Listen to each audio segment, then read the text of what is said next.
So back to our small Halt Hintertupfingen model reimagining, and after we split it up using the freezer last time, I reassembled the model, and as you can see, there's a fair amount of warping and distortion. This thing is 60 years old. I looked everywhere and could not find the windows to go in here. You can see where they were missing on a shot on the model.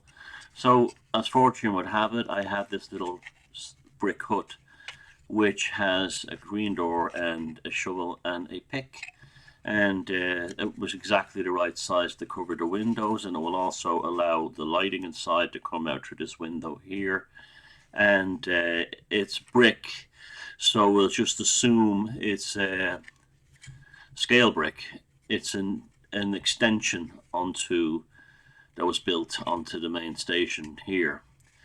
Now, because of the distortion, I didn't use plastic filler.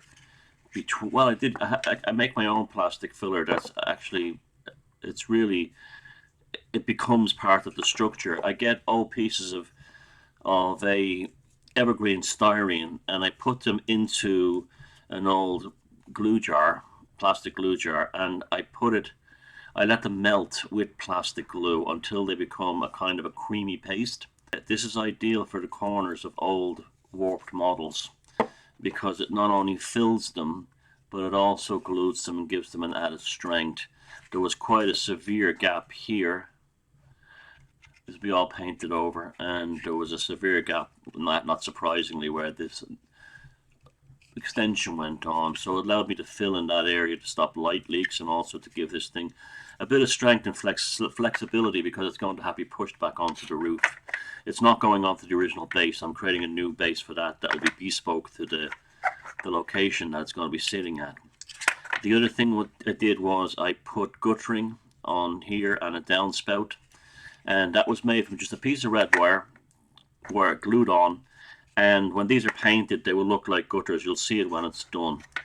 Now with this piece here, I wasn't sure what to paint it. I think these are supposed to be bricks, and well, as you can see, they're O scale compared to HO. So this is very typical of 60s models.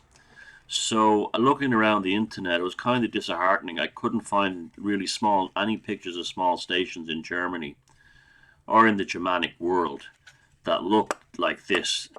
But then I did remember seeing a picture and I also remember seeing it in real life, of a station that was near Paderborn in northern Germany on a branch line, and it was made of a stone.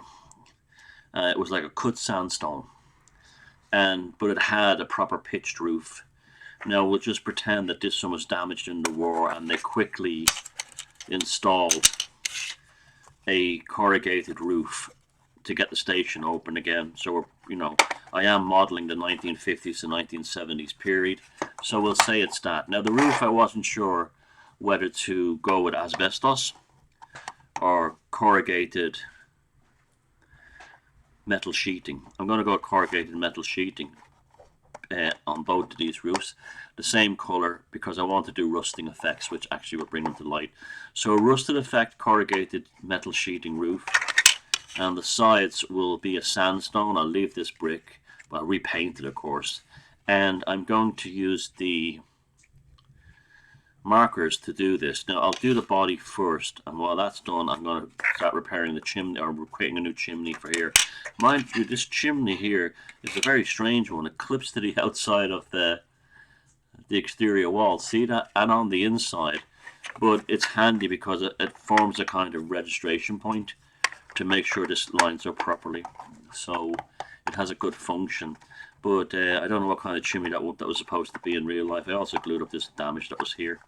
Remember I showed you the tape that the previous owner put on? Yeah, I just, maybe that was what that was for, was, I don't know. I'll paint it the same color as the outside. Regarding the painting, I can't really prime it because I didn't want to go to the trouble of taking the glazing off the doors and windows in case I smashed them up, because look how thin the mullions are on the windows. They're like really, really delicate. Very impressive for an old kit, actually, I have to say. It's not bulky at all. You can see, but they're like very thin. So I'm going to try and use the AK markers on them too as well. The clock will go here. I'll repaint that. I patched up a hole again there that was in here with the piece, my special melted plastic, and I'm going to try and do these green to match this one here and the door here around the corner.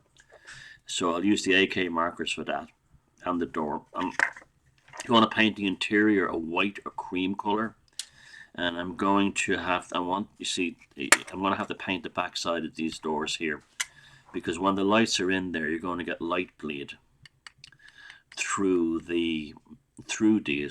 So I was thinking, that this is a really difficult surface to paint on with the markers.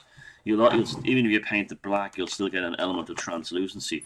So I was thinking of using this masking tape here and actually pretending it's a curtain or something of that type. So it completely will black out the light from any light bleed, and it also gives me a good surface. So that will just look like a yellow curtain behind a green door. That's what I'm trying to hope for. And hopefully that will stop. It's about the same width as the door. Hopefully that will stop most of the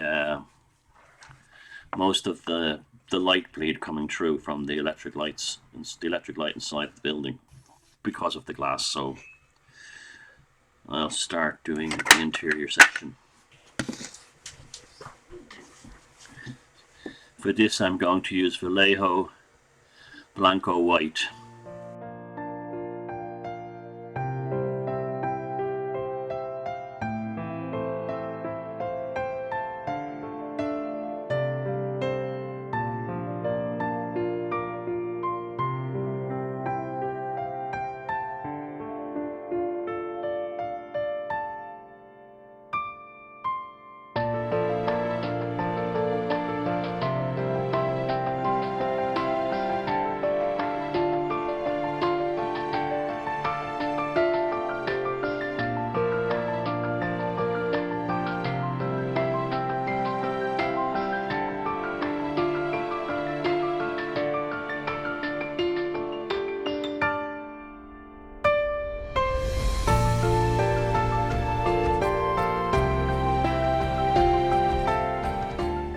There's the interior painted.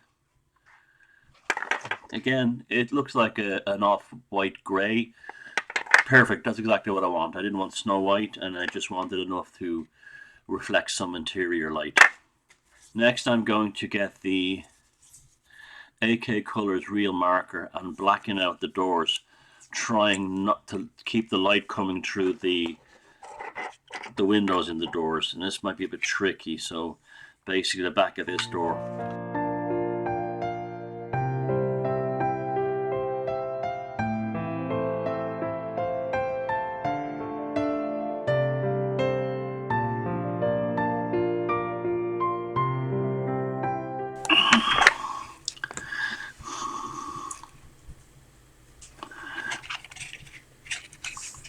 We'll turn our attention to the corrugated roofs. I've got to build a chimney to go replace the original chimney, and I'm going to use one of these brass circular tubings.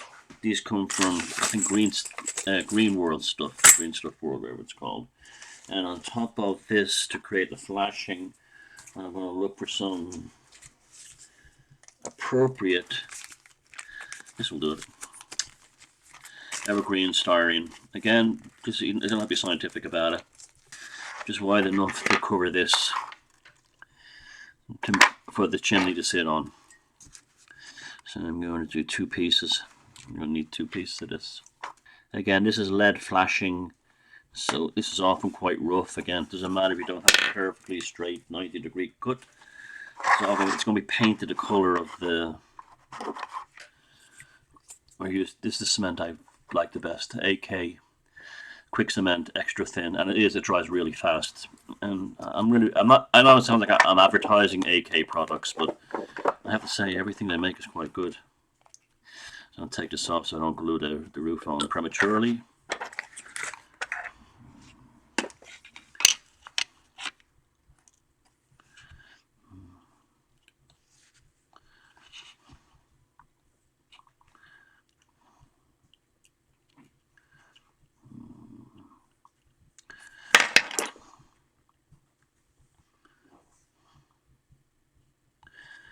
Things like this is where the thin cement really comes into its own.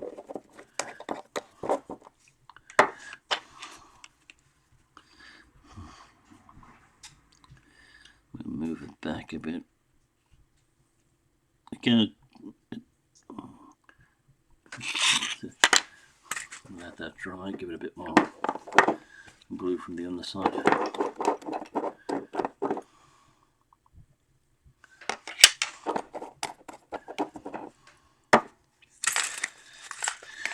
So let's find an appropriate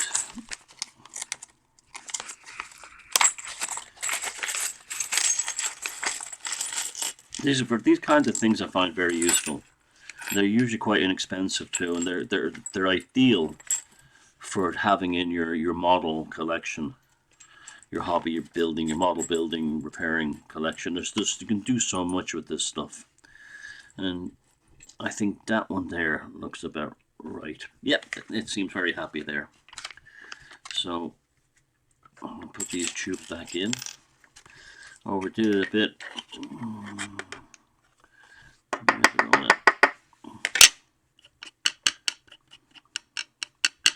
If you're quick about it, you won't get your finger stuck onto it.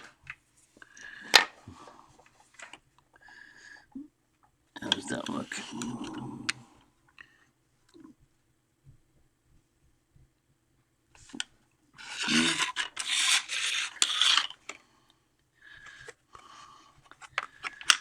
The roof is pitched, so if I can put it a bit forward like that. Yep. We'll drop a bit down the center to glue the inside.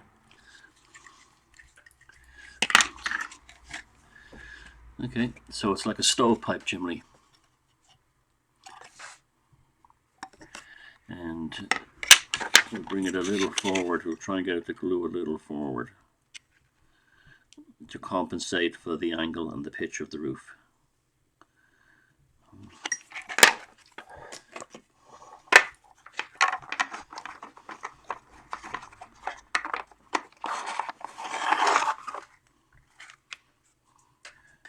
Now while that's drying, we'll now turn our attention to the stone brickwork on the station itself. For this, I'm going to use, again, we'll use various colors, shades of red. We'll use a red undercoat, a bright red undercoat to signal red. We can use, let me see, I have a whole bunch of here. We're going to need that for the guttering and windows. We're going to use that for the brickwork. We're going to use that for the brickwork. And we're going to use that for the brickwork.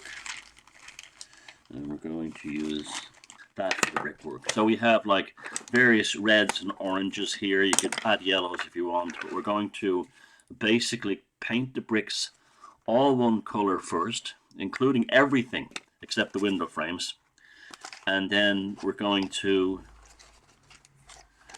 Q-tips going feral.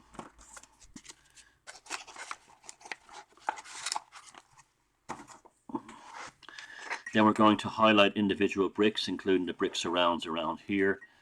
And I'm going to even paint this guy. There's a bit of flashing still on that shovel, on that spade. Get it off. There we go.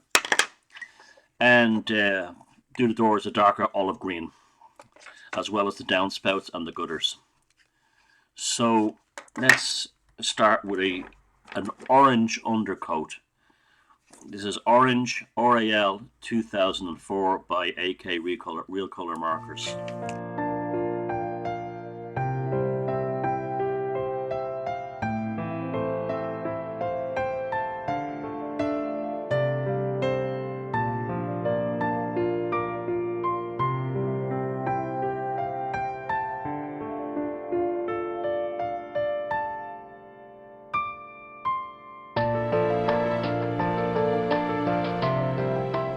Make sure the undercoat is fully dry, otherwise it will mix with the other markers before you start applying the other colors.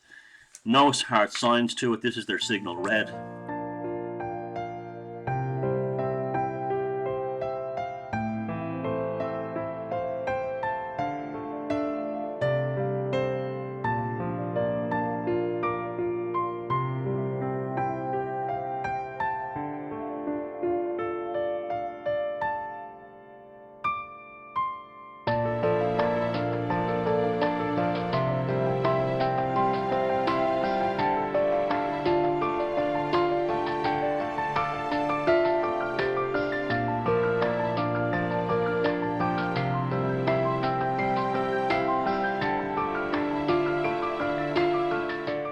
Okay, we're going to let this dry, and then we're going to give it a wash.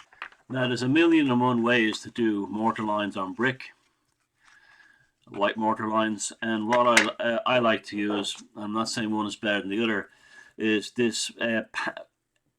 This is the AK again panel liner.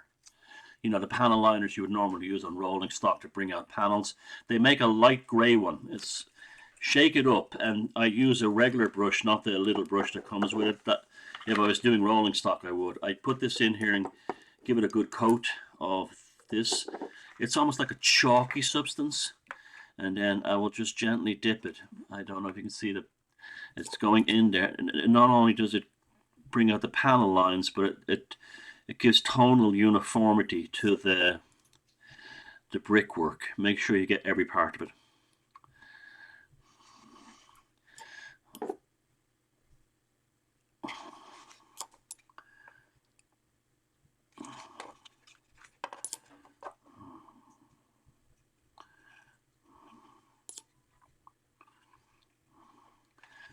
It's quite forgiving, this stuff. You can't really overdo it.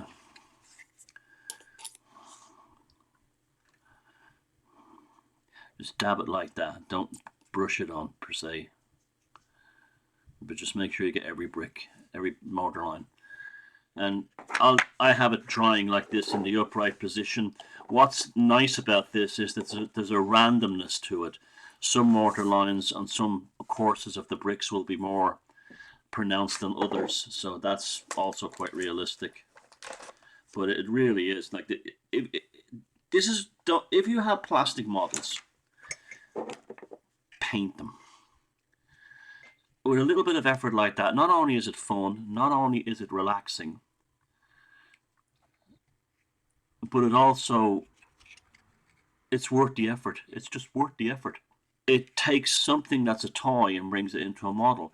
I often see especially in Germany, you'll see some stunning layouts with beautiful scenery, phenomenal rolling stock, all the latest DCC gadgets, and then they plop out of the catalogue, out of the box, glued up kits, and you can recognize which ones they are from the Keebri or Faller or Pola range. They don't do anything to do a lot of them times, and they just plop them on the layout, and to me that kind of ruins it. Where if you do a little, look at this, if you do a little bit of extra work, you're getting something that's actually a bit more interesting and a lot more realistic. So we'll let that dry there for a bit. Well, now that the brick on the side is fully dried, I decided to glue the roof on, and I tried to make a uniform color between the extension roof here, and the main roof, and it's okay. This is just an undercoat basically. That will be, I'll be doing more effects on it with some other stuff. I used Army Paint or Speed Paint to do that. Dark wood, just to uniform it out. I've decided to keep the flagstone crazy pavement part of the station. I cut it away from the base, and I'm going to paint that up and stick it in there like that. I think that look quite good. Now I installed the light bulb, and you'll see how I did this. I saw that there was a hole here on the side, so I don't know what that was for. So I just tried to make it like a nighttime and security lamp. In order to get the light to it from a single bulb, I put the incandescent bulb. I didn't use an LED because it's less hassle with the resistor and everything. So the incandescent bulb here and a clear glass tube that actually acts as a light conduit. We've seen that in like old locomotives. They used to do that. They would have like a clear plastic tube that's glued in with this stuff, glue and glaze. And it's very similar to micro crystal clear in America. And when I finish painting the outside, I will put a dab here to create a lens on the exterior light. As you can see, I painted the roofs black because there's nothing worse than light bleed from it. That's one of the reasons I got off doing lighting and model kits in the past, is the bleeding light coming through. So I have two things: painted the underside black of both roofs, and also I put aluminium foil, silver foil, kitchen foil, aluminum foil, whatever you call it there, to deflect the light down, and I'll just show you quickly with a 9-volt battery what that came out like. So you can see how the light from the bulb is channeled along and comes out this hole here. So it'll be a little security light, and it's quite effective. There's no bleed through the top. There's some bleed through here, but that's where the clock goes. But I still think, you know, even though you can get warm LEDs, these incandescent lamps are just they're fine. I mean, these will last for years. I mean, it's not like I'm going to be in there burning the thing every day for hours and hours at the time. You can see the light comes down from the roof like you'd have in Prototype. It'll be interesting to see how this effect works on the light on the side. So that's the lighting install, and I routed the cable down through the side and painted it with a white marker. So the next thing I want to do is I've also painted the guttering on both sides, and this is all dried up nicely. Next thing I'm going to do is I'm going to paint the bricks. Now, as I said, I'm going to go with sandstone-y kind of color. So I'm going to use buff marker, the grey marker. Well, they call it deck tan. They call this wood base, and that'll be the main thing. So I'm going to use wood base to try and simulate a sandstone effect.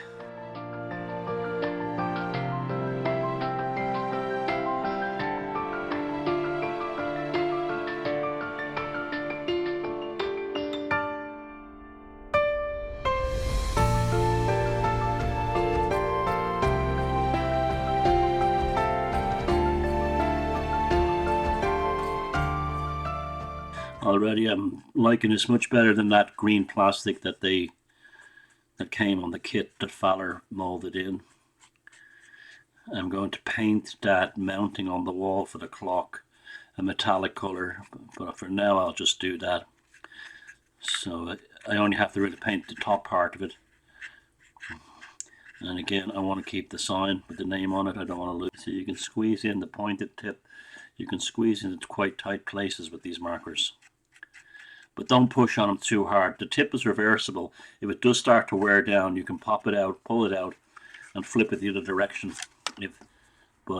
I just find if you paint like this sideways, don't push too hard. The tip will last a very long time. I'm going to put a black wash on this, and also this helps to hide the thickness of the downspout piping.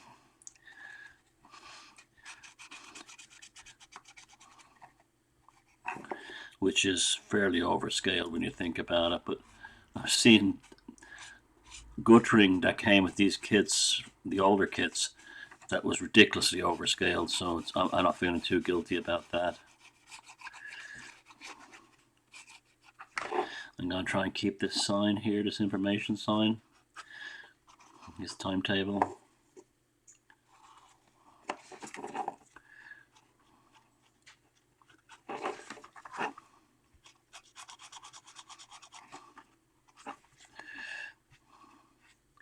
Again, you'd find it very tricky to do this with a paintbrush, even a small one, to have this level of control. This is the beauty of the markers.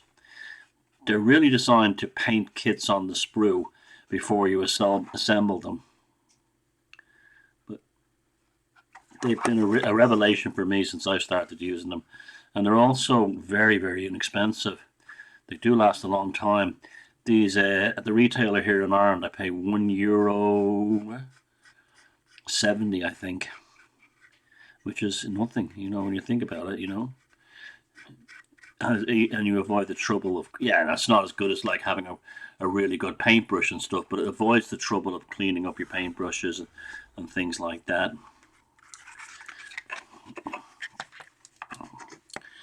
I'll do this along here, I'll fix that later.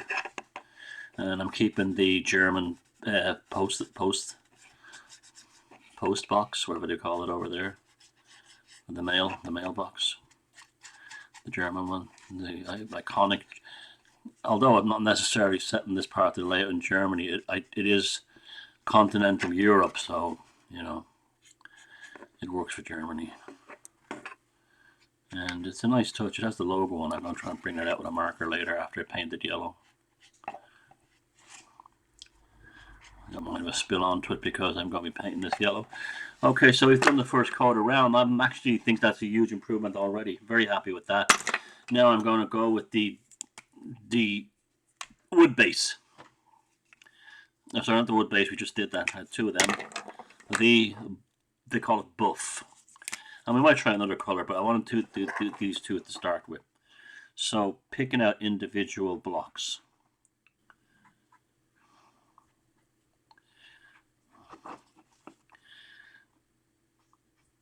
Remember that it's the tonal variations that bring things like this to life.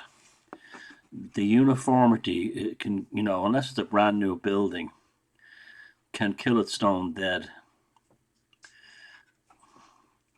So doing something like this really makes it a lot nicer. Especially like when you saw the bricks when I do the wash. This is going to get a black wash for the mortar, not a white wash. I'm also going to use the black wash on the doors.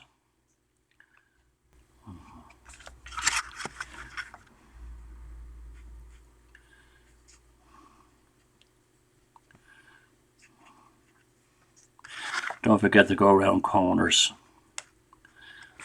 like that on the occasional one.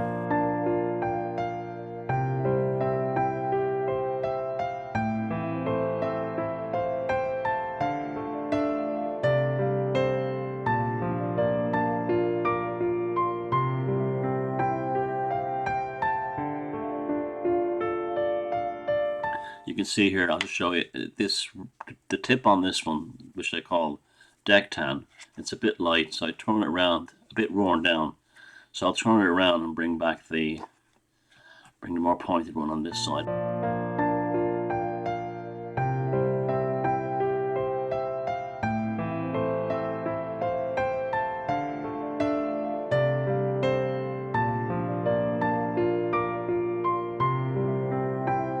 Now decisions, do I add a third color? I really think I might. I've got a darker grey that I think I can add to that. And this one here, it's called light grey. It's darker than the one on the thing. We'll try an experiment on the back, see, or at the side, where it'd be more forgiving. I wouldn't be seeing. Yeah, I'll go with that. I'll do it. That's the third color.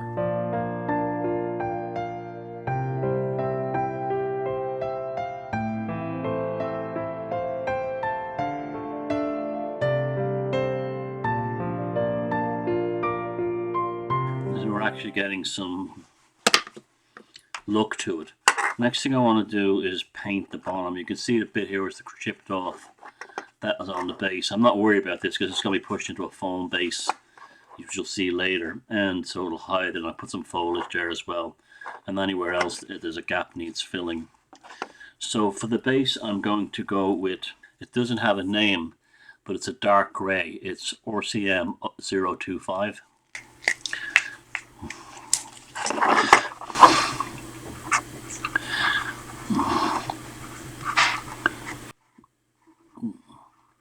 This is the foundational layer area.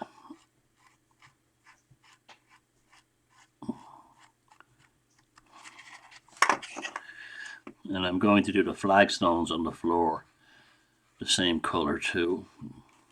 It's always interesting how adding the darker tone in the band like this suddenly makes the subtle tones in the stonework pop out. It's almost like an optical illusion. I'm also going to use this to do some fake shadows later. Okay, it's really starting to become something now. Now while that's drying, I want to do the doors. And I would do them and the mullions on the window in an olive green.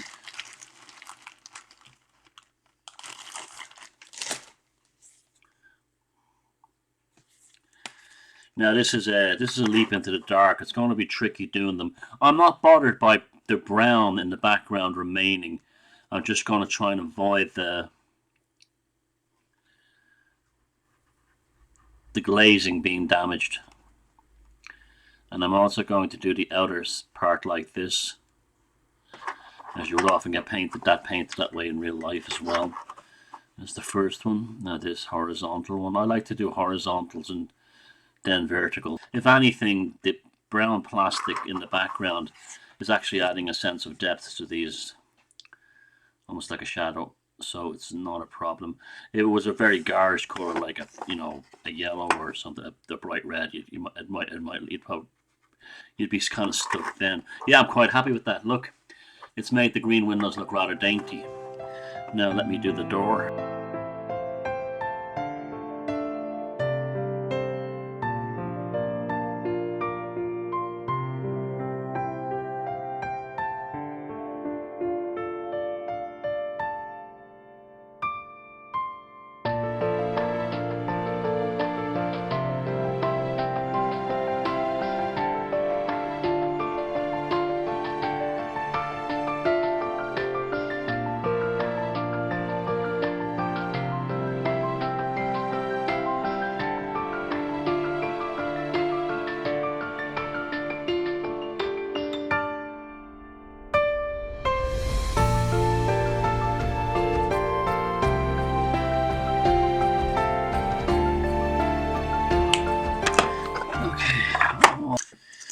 I'll paint the barriers gunmetal and the bottom dark grey.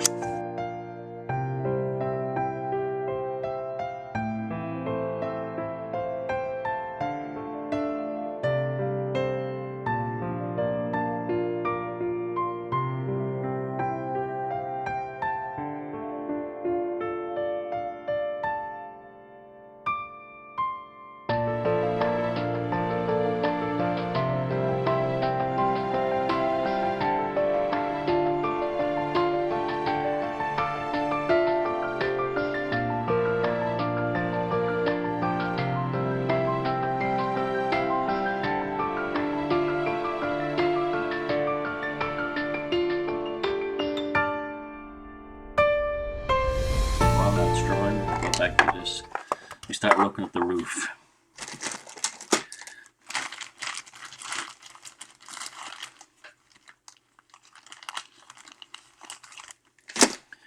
I want to try and make the individual sheets look like individual sheets, so I'm going to give it an initial.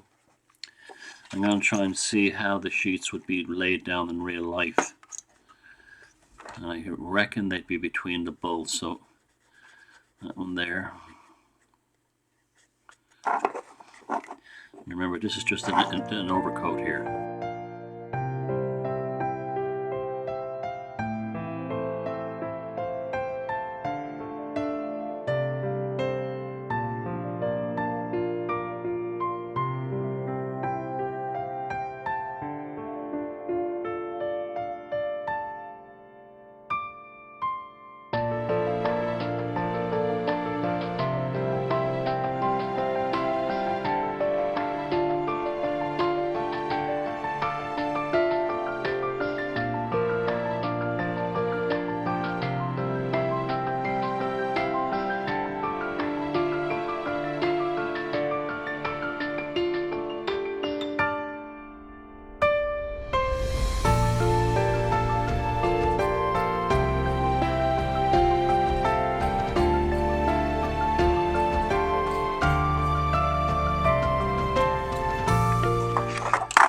We'll do the handles on them.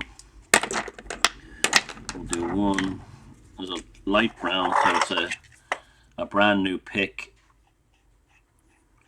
here, and a dark brown because it's an older shovel. The handle.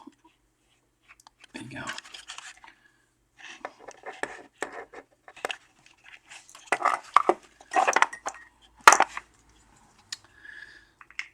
Okay, now I can variate the flagstones on that while this is drying.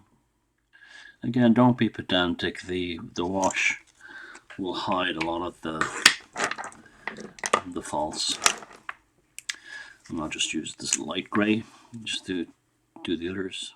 And I'll do the edge of light grey because that's going to sit on a light grey platform base.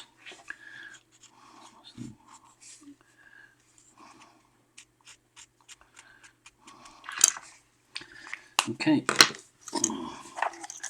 Now this is ready for the wash. A War Games wash, black wash. This is a pretty intense wash, so keep your Q-tips nearby, and again, apply it with a brush.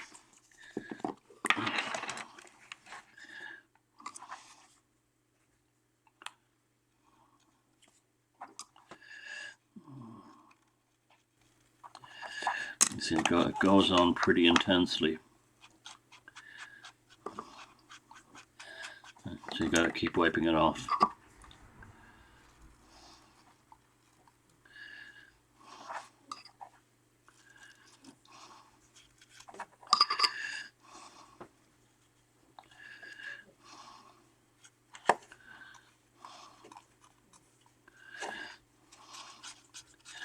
This is an oil-based wash, so it tends to be forgiving in terms of its drying time.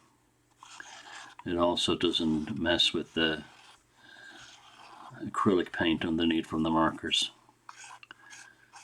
There's the black wash. It'll take a while to dry, but we've maintained the different blocks, but we have a more naturalistic stone look. And now I both did it on the doors to bring out some depth in them. They're a little bit messy, but it's an old station. Probably coming to the line is in danger of being closed. The kind of look I'm looking for. And there's the front.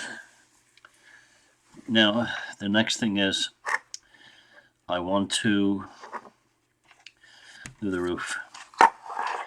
Now I'm going to use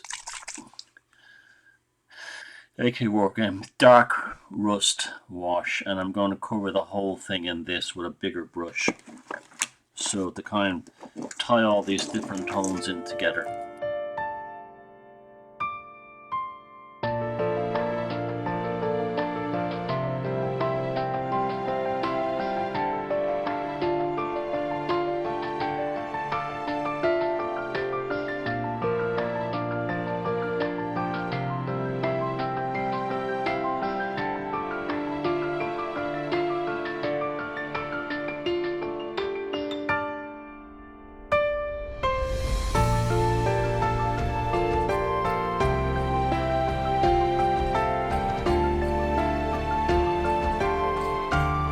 Flagstones I'm going to use the whitewash for,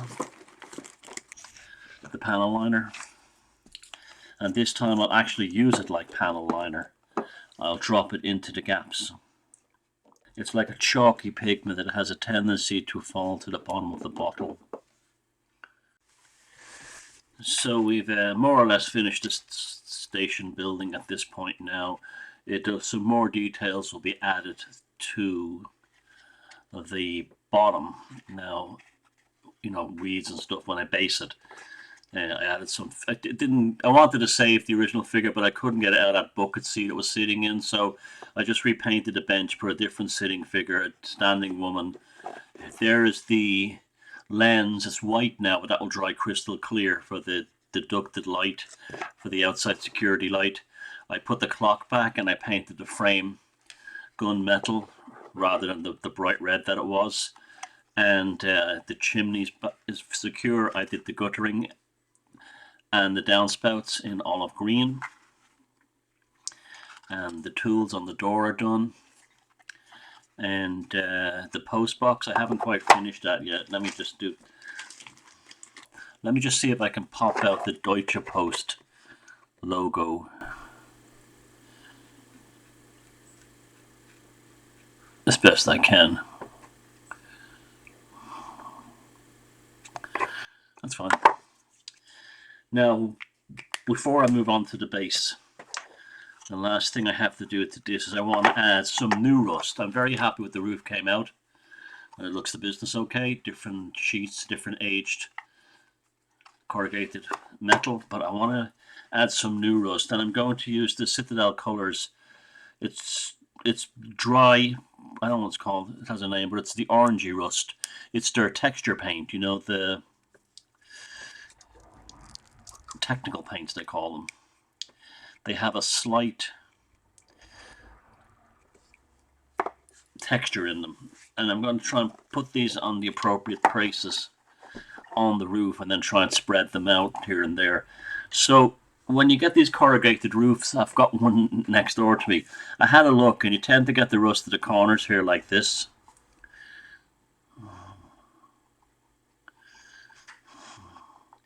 So I'm just putting this on with the cotton bud.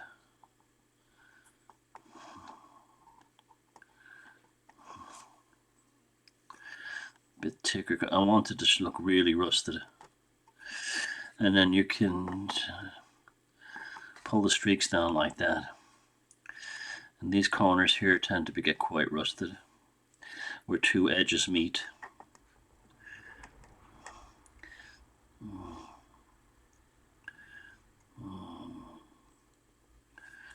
And you can soften the effect by rubbing it out a bit. It's probably still a bit too intense there.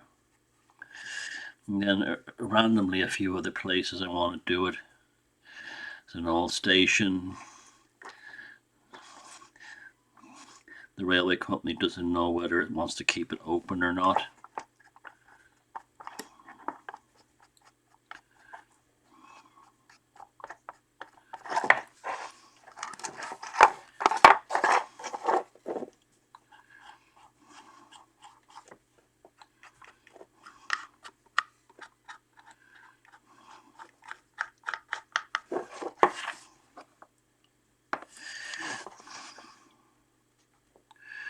They're quite rusted here because the water has gathered into the gutter.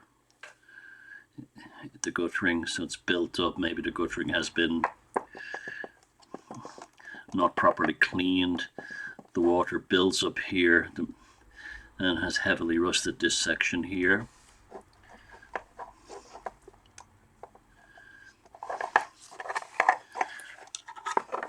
And then you can just see a few random bits like this.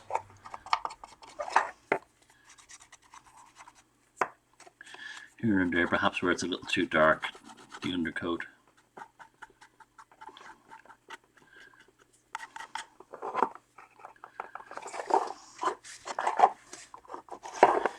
And I'll do a little bit of rust here on this guy. You know, where you only had spilled off here and the water running down. Spread this one out a bit more.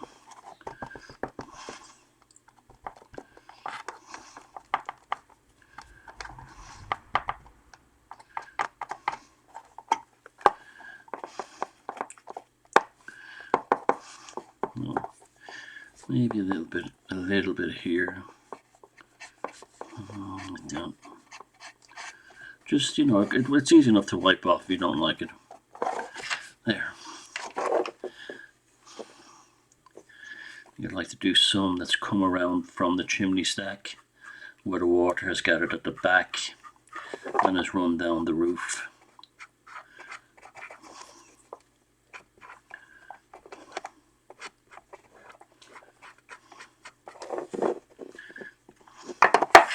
And then I'll do a few little bits on the edges like this. This is actually a good way of taking the blandness out of the edge.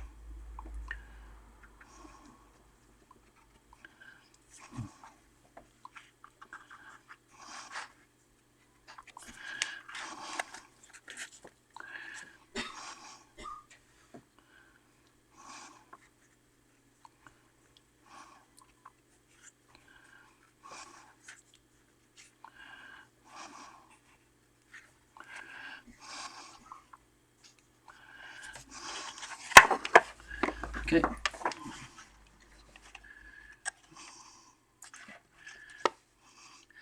It gives a slight patina.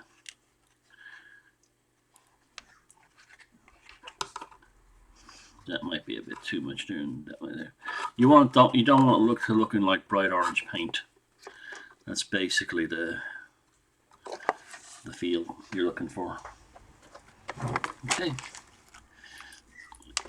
Still not happy with there. That's better. And we'll let that dry. Okay, time for the platform and the base for the station, the new base. And I'm using this stuff here, open cell XPS foam. It's an extruded polystyrene. It's extremely dense. It's used by a lot of war gamers to create terrain. So they would carve castles and stuff like that. And the beautiful thing is it has a kind of memory foam type thing. It takes shapes and holds them really well. Now the station is going to sit on a very tight curve of a Merckmann radius 1 curve in a tight location, which you'll see as I'm bedding this, scenically bedding it in the later video.